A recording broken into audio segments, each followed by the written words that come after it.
अस्सलामु अलैकुम वरहमतुल्लाहि वबरकातुहू। रिक्वेस्ट करना पड़ा, जवाब एक्टिव रहना इंशाल्लाह, ठीक है।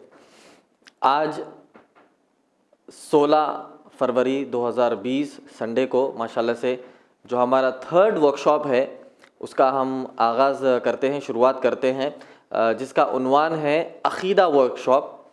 पिछले 2 संडेज़ जो हुए हैं उसके अंदर हमने दावा वर्कशॉप एक देखा, लीगल अवेयरनेस प्रोग्राम देखा। उसके बाद पिछले संडे 1 डे पब्लिक स्पीकिंग था, और थर्ड संडे है ये फरवरी का, जिसमें एक दिन का अक़ीदे का वर्कशॉप है माशाल्लाह, और नेक्स्ट इंशाल्लाह सीरत का वर्कशॉप रहेगा। तो आज का वर्कशॉप हम बिल्कुल जल्दी से शुरुआत करते हैं, जिसमें जो है आज आप देखेंगे कि पीपीटी प्रेजेंटेशन है, जैसा एडवर्टाइजमेंट में बताया गया था कि पीपीटी प्रेजेंटेशन के ज़रिए हम आपको वर्कशॉप्स देंगे इंशाल्लाह, और उसी के तहत आपको समझाएंगे। तो आज के पावर पॉइंट प्रेजेंटेशन में तकरीबन 25 स्लाइड्स है, क्यों इसलिए बता रहा हूँ ताकि प्रिपेयर्ड रहे, और एक ही पावर पॉइंट है जिसको हम तकरीबन 3 घंटे में इंशाल्लाह कवर करने की कोशिश करेंगे, पीपीटी प्लस Q&A इंशाल्लाह, ठीक है। तो उसी के साथ आज का वर्कशॉप की हम शुरुआत करते हैं। अक़ीदे का मानना, अच्छा पढ़ना, ज़ोर से पढ़ी। अक़ीदे का मानना, अक़ीदा उसको कहा जाता है जिस पर हमको ईमान लाना है। अक़ीदा एक अरबी लफ्ज़ है जो बुनियाद लफ्ज़ अक़ीदे से निकलता है, जिसका मानना है यकीन और तस्दीक। अक़दा है वो, अक़दा, ठीक है। अक़ीदा जो हम कह रहे हैं कि है क्या, ये क्या चीज़ है? कोई किताब का नाम है, कोई अमल का नाम है क्या चीज़? तो उसका डेफिनेशन सबसे पहले बताया गया। अक़ीदा किसे कहते हैं? अक़ीदा उसको कहा जाता है जिस पर हमको ईमान लाना है। किस पर ईमान लाना है? अल्लाह पर, नबियों पर, नॉट ओनली नबियाँ, पूरे जितने भी नबियाँ, उसके बाद रसूलों पर, किताबों पर, फरिश्तों पर, आखिरत के दिन पर, ठीक है। इन सब पर, तकदीर पर, इन सब पर हमको ईमान लाना है। तो समझ में आ गया अक़ीदा। तो टेंशन क्या है? वर्कशॉप की ज़रूरत क्या है? वर्कशॉप की ज़रूरत इसीलिए है क्योंकि ये जो अक़ीदा है नबी अकरम सल्लल्लाहु अलैहि वसल्लम से लेकर आज तक, इसमें कई सारे बदलाव आ गए। यानी बदलाव आ गए यानी वॉन्टोनली बदलाव करना नहीं है। जो नबी अकरम सल्लल्लाहु अलैहि वसल्लम और सहाबा ने हमको दिया है कुरान और हदीस की रोशनी में, उसको छोड़कर इंसानों ने अक़ीदे को तोड़ दिया, अक़ीदों को मरोड़ दिया, अक़ीदे को बदल दिया, ठीक है। तो इसीलिए हमको सही अक़ीदा क्या है वो समझना है। अक़ीदे का लिसानी माना, लिंग्विस्टिक मीनिंग ऑफ अक़ीदा। अक़ीदे का लिसानी माना, लिसान किसे कहते हैं? ज़बान। हमारे ऑर्गेनाइजेशन का नाम क्या है? अल लिसान इस्लामिक फाउंडेशन। तो लिसान ज़बान को कहते हैं। जब हम पढ़ते हैं ना सूरह ताहा, सूरह नंबर 20 की आयत नंबर 24 से 28, क्या पढ़ते हैं? रब्बिश रहली सदरी वयस्सिरली अमरी वहलुल उक़दतम मिन लिसानी यफ़क़हू क़ौली। तो इस वर्ड वहाँ से निकला है। अलिफ का जो हम एब्रीवेशन फुल फॉर्म लिए हैं, पहले हम इसको अल लैल भी सोचे थे। शुरू 2014 में मैं जब अलिफ डालकर फिर इसको फुल फॉर्म बना रहा था, तो इस्लामिक फाउंडेशन तो आखिर में आ गया, तो एल क्या होना है? तो हम उसको अल लैल सोचे, फिर कुछ की वर्ड सोचे, फिर बाद में समझ में आया कि जो हम दुआ पढ़ते हैं उसमें लिसान का वर्ड आया, क्योंकि पूरी दावत मैक्सिमम किससे करना है? हमको ज़बान से ही करना है, एक्शन से करना है, वो भी पार्ट ऑफ दावा है, मगर मेजर पार्ट ऑफ दावा इज थ्रू टंग, ठीक है। तो लिंग्विस्टिक माना क्या है इसका, यानी ज़बानी तौर पर इसका माना क्या है अक़ीदे का? अल्लाह will not punish you of what is unintentional in your own oaths, but he will punish you for your deliberate oaths. सूरह माइदा सूरह नंबर 5 की आयत नंबर 89 में अल्लाह ताला ने एक आयत नाजिल की, कहा कि अल्लाह सुब्हाना ताला तुम्हें जो है अनइंटेंशनल क़स्में जो खा लेते हैं बिना सोचे समझे, उसके ऊपर अल्लाह सुब्हाना ताला तुम्हें पकड़ेगा नहीं, मगर उन क़स्मों पर तुमको पकड़ेगा, सज़ा देगा जो तुम इंटेंशनल करते हो, जो यकीन तस्दीक कर लेते हो। तो जो यकीन और तस्दीक, जो दिल में जो तस्दीक की बात आ रही है ना, वहाँ पर वर्ड यूज़ हुआ है अक़द तुम। अक़ीदे का जो बुनियादी वर्ड है इस आयत में पाया जाता है। कौन सी आयत? सूरे मायदा सूरा 5 की आयत नंबर 89। और उसका माना है दिल में तस्दीक, इंटेंशनल, किसी चीज को हम तस्दीक कर रहे हैं। Got the point? तो ये बुनियादी वर्ड है, इस आयत में हमको पाया जाता है। चलिए, अक़ीदा क्यों अहम है? सही बुखारी वॉल्यूम नंबर 9 हदीस number 469, narrated by ibn Abbas, when the profit. अभी देखिए, अकीदा का मतलब तो समझ गए हम कि अकीदा हमारा जो है ईमान लाने की चीज़ को कहते हैं, यकीन करने की चीज़ को कहते हैं।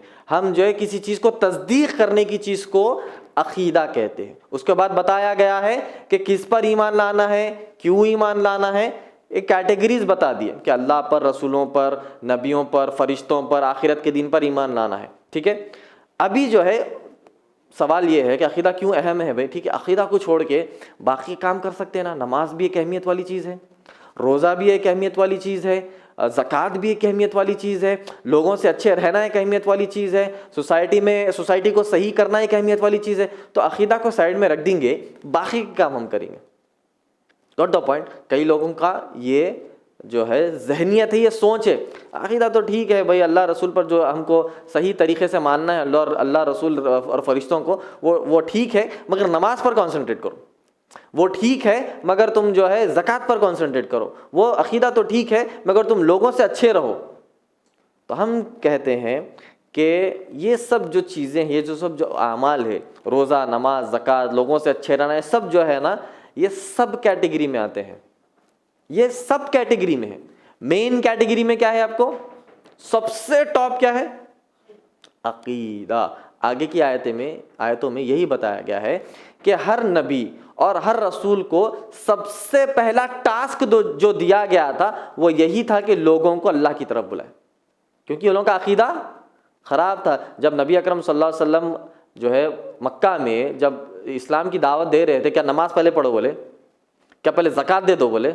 उन्हें ईमान ही नहीं लाया, इस्लाम ही नहीं लाया, उसका अकीदा ही सही नहीं है। वो अल्लाह को भी मानते हैं, लात मनात और उज़्ज़ा नैला अलीहा को भी मानते हैं, काबे के अंदर जो बुत थे इनको भी मानते हैं। तो नहीं ठीक है, तुम उनको मानो फिर ज़कात दियो, ये कॉन्सेप्ट था? नहीं नहीं नहीं नहीं, पहले अकीदा दुरुस्त करो, पहले तुम्हारा ईमान दुरुस्त करो, उसके बाद ये सब काम आएंगे। तो इस हदीस में बताया गया, हदीस पढ़िए। Narrated by Ibn Abbas radiallahu anhu, when the Prophet sallallahu alaihi wasallam sent Mu'adh to Yemen, he said to him, "You are going to a nation from the people of Scripture." नबी अकरम सल्लल्लाहु अलैहि वसल्लम ने मुआद बिन जबल रज़ियल्लाहु ताला अन्हु को दावत के लिए भेजा। कहाँ भेजा? कहा कि you are going to a nation from the people of scripture. People of scripture कौन है? बुक ऑफ पीपल कौन है? Jews and the Christians are अहले किताब। Got the point? तो नबी अकरम सल्लल्लाहु अलैहि वसल्लम ने मुआद बिन जबल को भेजा और कहा, So let the first thing which you invite them be the Tawheed. तो सबसे पहली चीज तुम उनको क्या सिखाएंगे? नमाज, ज़कात, रोज़ा, हज सिखाएंगे? नहीं, कहा कि सबसे पहले तौहीद सिखाओ। दुनिया में आप कितने भी अच्छे काम कर लिए, देखिए मिसाल के तौर पर नॉन मुस्लिम्स, कई सारे चैरिटी के काम करते हैं, हॉस्पिटल्स चलाते हैं। मदर टेरेसा के बारे में हम सुने, कलकत्ता में इतना बड़ा हॉस्पिटल चैरिटेबल आज भी चलता है। पूरी दुनिया में मदर टेरेसा के नाम से जो है चैरिटी का वर्क चलता है। मगर क्या जन्नत में जाएंगे वो अगर इस्लाम कबूल नहीं करेंगे? नहीं, काम तो अच्छा है, अरे भाई इतना चैरिटी का वर्क कर रहे, इतने गरीब लोगों की मदद कर रहे, जन्नत में जाएंगे? क्या रास्ता साफ हो गया? हम बोलेंगे कि तुम कॉलेज में और स्कूल में एडमिशन ही नहीं लिए और बाकी तुम पूरा कॉलेज यूनिवर्सिटी के सब्जेक्ट्स पढ़ेंगे तो तुम्हें एग्ज़ाम कौन लेगा? जब तुम्हारा एनरोलमेंट नंबर ही नहीं है, तुमने पूरी किताबें पढ़ ली, पूरे सब्जेक्ट्स पढ़ लिए और एग्जामिनेशन सेंटर चले गए, बोले कि मैं पूरे सब्जेक्ट पढ़े, बोलेंगे पहले तुम्हारा एनरोलमेंट नंबर तो बताओ। उसी तरह पूरे अच्छे के अच्छे काम कर लिए मगर दीन इस्लाम के स्कूल में एडमिशन ही नहीं है, एनरोलमेंट ही नहीं है, तो बाकी की चीज़ें कबूल होंगे? नहीं होंगे। नबी अकरम सल्लल्लाहु अलैहि वसल्लम ने जब मुआद बिन जबल को भेजा, यहूदियों और ईसाइयों के पास जाओ, जाकर इस्लाम समझाओ, तो सबसे पहले तुम्हारा क्या होना चाहिए? Be the first thing to teach them is तौहीद। चलिए, If they learn that, tell them that Allah has enjoined on of them 5 prayers to be offered in one day and one night. And if they pray, tell them that Allah has enjoined on them zakat for their properties, and it is to be taken from the rich among them and given to the poor. and if they agree to that, then take from them zakat, put avoid the best property of the people. हाँ, तो chronology समझ में आ गई ना, क्या है तरीका, क्या है ऊपर से नीचे तक आने का। किसी चीज़ किसी गैर मुसलमान को जाके समझाना तो हम नीचे से शुरू करेंगे, हज से। पहले हज समझो बोलेंगे नॉन मुस्लिम को, पहले ज़कात समझो बोलेंगे। सबसे पहला एक दाई का, सबसे पहला जो रसूल और नबियों का टास्क था जो अल्लाह ने दिया, अगर आप पढ़ेंगे सूरह अंबिया सूरह नंबर 21 की आयत नंबर 25 में अल्लाह सुब्हाना ताला ने फरमाया, वमा अरसलनाका मिन क़ब्लिका मिर रसूल इल्ला नूही इलैहि अन्नहु ला इलाहा इल्ला अना फ़अबुदून, कि हमने हर रसूल को, हर नबी को सिर्फ एक ही मकसद के साथ भेजा, वो ये था अन्नहु ला इलाहा इल्ला अना फ़अबुदून, कि लोगों को अल्लाह की तरफ बुलाए। ये तरीक़ा है दावत का, ये तरीक़ा है इस्लाह का। जब हम इस्लाह भी करते हैं ना, तो इस्लाह भी अक़ीदे की बुनियाद पर ही होनी चाहिए। तो इस हदीस से हमें मालूम होता, नबी अकरम सल्लल्लाहु अलैहि वसल्लम ने एक सहाबी मुआद बिन जबल को जब यहूदियों और ईसाइयों के पास भेजा तो तरतीब बता दी, तरतीब बताकर कहा कि सबसे पहले तौहीद बताना है तुमको। जैसे ही वो तौहीद पर ईमान लाते हैं, नेक्स्ट स्टेप क्या है? सला। सला का माना एक्शन। Got the point. तौहीद हमारे दिल में आएगी। तौहीद को हम दिखा सकते हैं मेरे दिल में तौहीद है, नहीं है। तौहीद जो है हमारे दिल में आएगी, अकीदा हमारा दिल में रहेगा। उसका इम्प्लीकेशन कैसा होगा? एक्शन में। तो हमारा जो तरतीब है पिलर्स ऑफ इस्लाम में भी सबसे पहले है शहादा, उसके बाद क्या है? सला। जैसे आपने ईमान ला लिया, हाँ ला लिया बोल के आपको घूमना नहीं है, लाते ही आपको सजदा करना है। वही तरतीब नबी अकरम सल्लल्लाहु अलैहि वसल्लम ने बताई कि सबसे पहले अकीदा बताओ, अल्लाह के बारे में बताओ, उसके बाद तुमको स्टेप बाय स्टेप जाना है। नमाज, ज़कात, रोज़ा, हज, ये स्टेप बाय स्टेप होगा इंशाल्लाह। चलिए, अक़ीदे की इस्लाह करना नबी की पहली फरीज़ा। अकीदे की इस्लाह करना नबी अकरम सल्लल्लाहु अलैहि वसल्लम का पहला फरीज़ा। आयत पढ़िए। The first thing that every prophet addressed his people with was worship Allah. You have no other ilah deity worthy of being worshipped but Him. Right.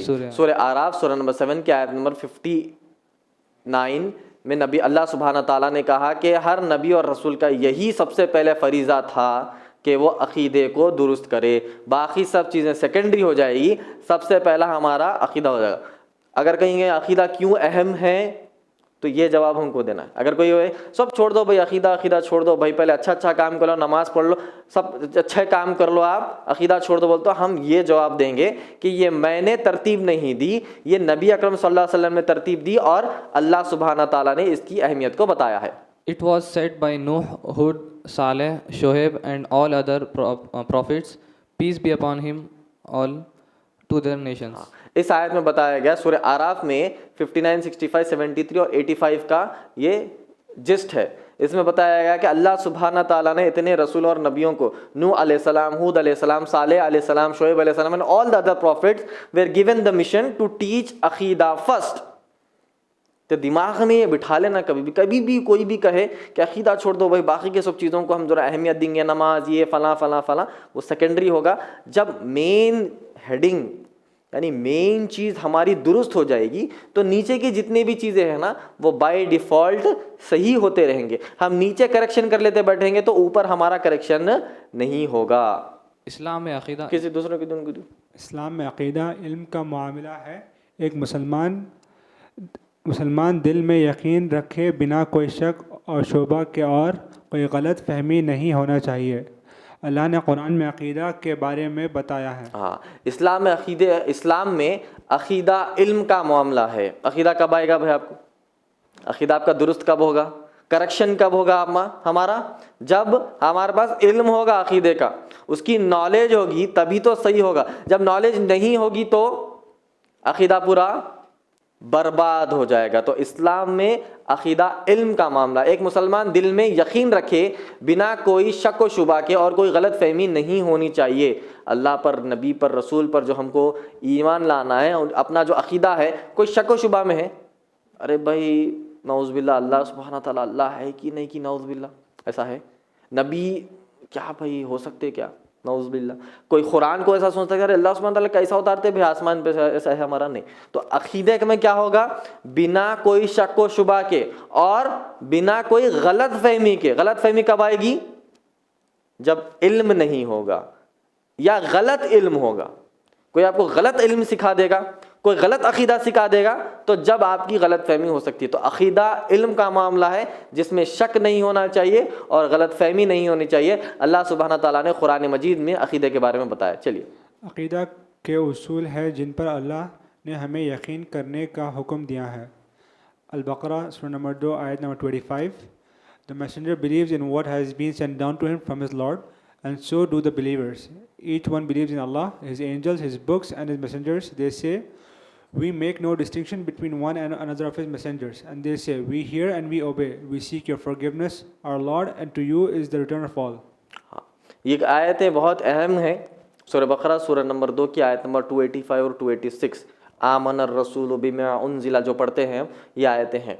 सूरह बकरा सूरह नंबर 2 की आयत नंबर 285 286, ये 2 आयतें, और सूरह फातिहा, ये 2 चीज़ें, सूरह फातिहा का मुकम्मल और 285 286 अल्लाह सुब्हाना ताला ने नबी अकरम सल्लल्लाहु अलैहि वसल्लम पर 2 बार नाजिल किए।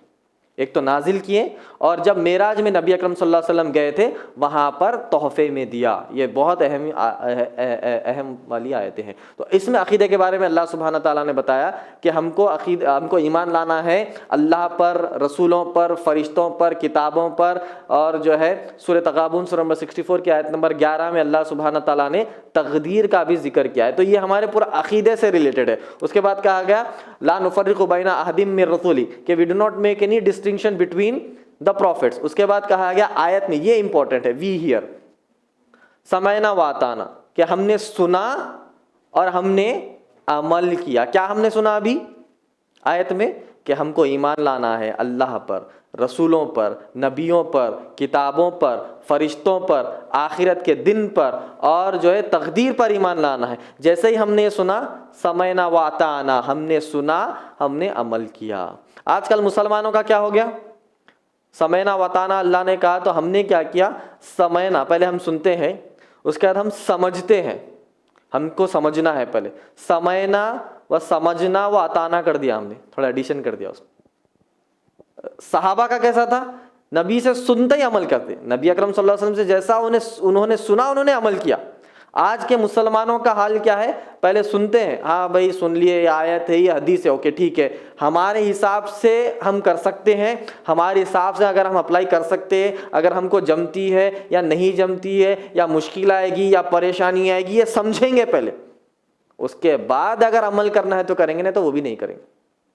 तो हमने इसको चेंज कर दिया, समझना व समझना व अताना कर दिया, जो हमको नहीं करना चाहिए। चलिए, और जैसा कि नबी सल्लल्लाहु अलैहि वसल्लम ने मशहूर हदीस में बयान किया है कि जिब्राइल अलैहिस्सलाम कैसा आए और नबी सल्लल्लाहु अलैहि वसल्लम से ईमान, इस्लाम और एहसान क्या है। नबी सल्लल्लाहु अलैहि वसल्लम ने उसका जवाब दिया, लिहाजा इस्लाम में अक़ीदा उन मामलात की तरफ इशारा किया है जो कुरान और सही हदीस से साबित होती है। बस अक़ीदा जो हमारा है वो सिर्फ़ और सिर्फ बेस्ड होना चाहिए कुरान, सिर्फ और सिर्फ बेस्ड होना चाहिए हदीस पर। यही हमारा फाइनल है। अब वो क्यों फाइनल है, उसकी आयतें हदीसें आपको आगे मिलेगी। हमारा अक़ीदा जो कुरान में है, हमारा अक़ीदा जो सही अहादीस में है, वही है। अगर उससे हटे का माना और मतलब क्या हो गया कि हम जो है शक में आ जाएंगे और हम गलत फहमी के शिकार हो जाएंगे। और जब अक़ीदा दुरुस्त नहीं होता है तो उसके आमाल बाकी के जो है पूरे के पूरे कबूल नहीं होने के मैक्सिमम चांसेस बन जाते हैं। Got the point? जब हमारा मेन चीज़ सही नहीं है तो नीचे के जितने भी चीज़ें हम करेंगे वो बर्बाद हो जाएंगे। अगर कोई इंसान जो है किसी को पीर वली मुर्शद मानता है, किसी पर बैत कर लेता है, या फिर कोई दरगाह का मुजाविर है, वो जाकर बहुत ही शिद्दत से हज करता है, कबूल बोलेंगे नहीं, ये कबूल नहीं होगा। वो बहुत ही शिद्दत से उम्रा करता है, वो बहुत ही जज्बे से जो है सोशल वर्क करता है, लोगों की मदद करता है, तो बोलेंगे ये काम तो बिल्कुल सही है, मगर सबसे पहले अक़ीदा दुरुस्त करिए। जब अल्लाह सुब्हाना ताला की ज़ात से ही हम छेड़छाड़ कर दिए, उसके अक़ीदे और ईमान पर ही छेड़छाड़ कर दिए, तो नीचे मखलूक को क्या हम हक़ अदा कर सकते हैं?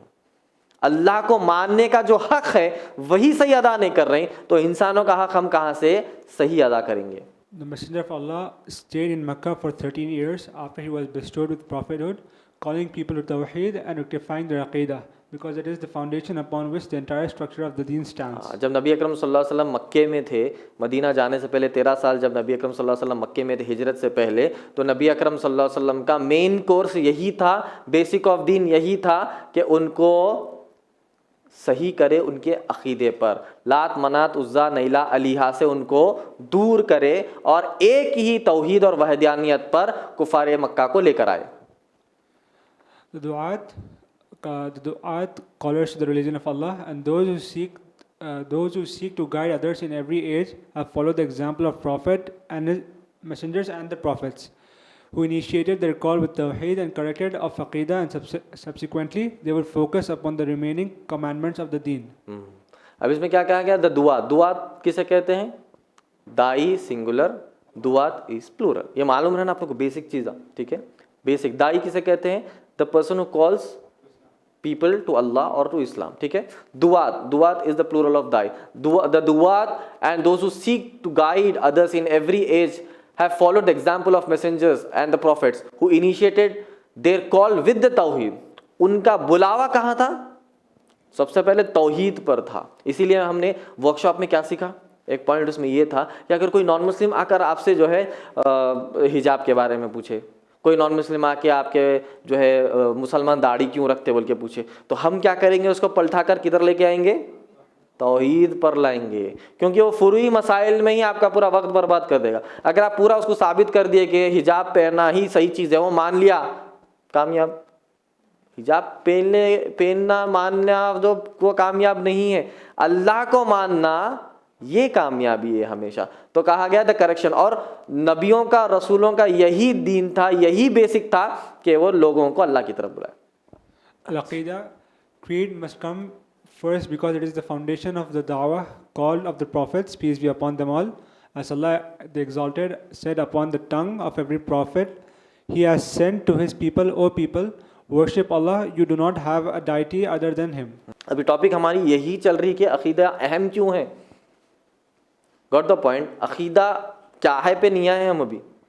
अकीदा अहम क्यों है, इसकी तरतीब हम सीख रहे कि अल्लाह ने उसको सबसे पहले करार दिया. नबी अकरम सल्लल्लाहु अलैहि वसल्लम की जो है दावती ज़िंदगी का जो पहलू है, उसके अंदर नबी अकरम सल्लल्लाहु अलैहि वसल्लम ने किस पर सबसे ज़्यादा कॉन्सेंट्रेट किया? अल्लाह के हुक्म से. अकीदा नॉट ओनली प्रॉफिट मोहम्मद सल्लल्लाहु अलैहि वसल्लम, हर नबी का सूरह हुद के आयत नंबर 84 में क्या कहा गया कि हर नबी और हर रसूल को यही आपको मिशन दिया गया था कि लोगों को अल्लाह की तरफ बुलाए. जब अल्लाह की तरफ लोग आ जाते हैं तो उसके बाद सब चीज़ें वो मान लेते हैं इंशाअल्लाह. The Aqidah creed must come first because it is the decisive partition between abiding in the fire forever and being saved from it. अकीदा कम्स फर्स्ट. क्यों? मैं अभी थोड़ी देर पहले जैसे बताया कि नॉन मुस्लिम रहकर बहुत अच्छे काम कर रहे हैं, चैरिटी का वर्क कर रहे हैं, आप फ्री में लोगों को ऑपरेशन करवा रहे, फ्री में लोगों को खाना दे रहे, ये कर रहे, हर चीज़ कर रहे, मगर आपका अकीदा सही नहीं है तो ऑल इन वेन, पूरा का पूरा वेस्ट हो जाएगा, बर्बाद हो जाएगा. तो अभी हमने क्या पढ़ा कि ये डिसिसिव पार्ट है, ये पार्टीशन है. ये किस चीज़ में पार्टीशन करता है आपको? Saving from the hell fire, जहन्नम की आग से बचने के लिए सबसे पहले क्या होना चाहिए? अकीदे की स्क्रीनिंग होगी. जब जो है हमारे नामे अमाल देखे जाएंगे तो स्टेप बाय स्टेप है. Got the point. उस स्टेप बाय स्टेप में सबसे पहले आपको देखेंगे कि अकीदा दुरुस्त है. Got the point. जब अकीदा दुरुस्त है तब आपको नेक्स्ट सवालात और नेक्स्ट स्क्रीनिंग होंगी. जब अकीदा आपका गलत है तो आपको दूसरी तरफ ले जाया जाएगा, सवाल ही नहीं होगा उधर.